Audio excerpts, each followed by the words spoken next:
नमस्कार दोस्तों। कैकेयी ने राम के लिए 14 वर्ष का वनवास ही क्यों मांगा, 13 या 15 वर्ष का क्यों नहीं। ये तो सभी जानते हैं कि राम को 14 साल का वनवास हुआ था। इस वनवास के बाद जब वह लौटे तो अयोध्या वासियों ने घी के दिए जलाकर उनका स्वागत किया। इसी के बाद से इस दिन को दिवाली के त्यौहार के तौर पर मनाया जाने लगा।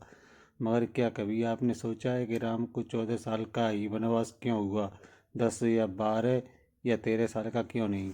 कैकेयी ने मांगा था 14 साल का वनवास। वाल्मीकि ने लिखी रामायण के अनुसार कैकेयी की जिद की वजह से राम को वनवास हुआ था। दासी मंथरा के बहकावे में आकर कैकेयी ने राजा दशरथ से ये वचन मांगा। उन्होंने अपने बेटे भरत के लिए राजगद्दी तथा राम की 14 साल का वनवास देने का वचन मांग लिया।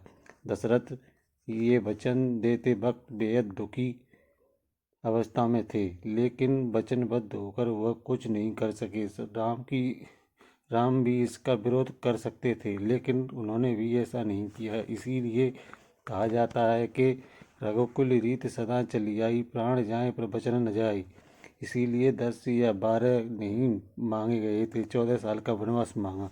कैकेयी ने राम के लिए 14 साल का ही वनवास के पर भेजा था, क्योंकि वह इससे जुड़े प्रशासनिक नियम जानती थी। त्रेता युग में उस समय यह नियम था कि यदि कोई राजा अपनी गद्दी को 14 साल तक छोड़ देता है तो वह राजा बनने का अधिकार खो देता है। यही वजह रही कि कैकेयी ने राम के लिए पूरे 14 साल का वनवास मांगा। हालांकि कैकेयी के ही बेटे भरत ने उनकी चाल को कामयाब नहीं होने दिया और राम की गद्दी पर बैठने से इनकार कर दिया।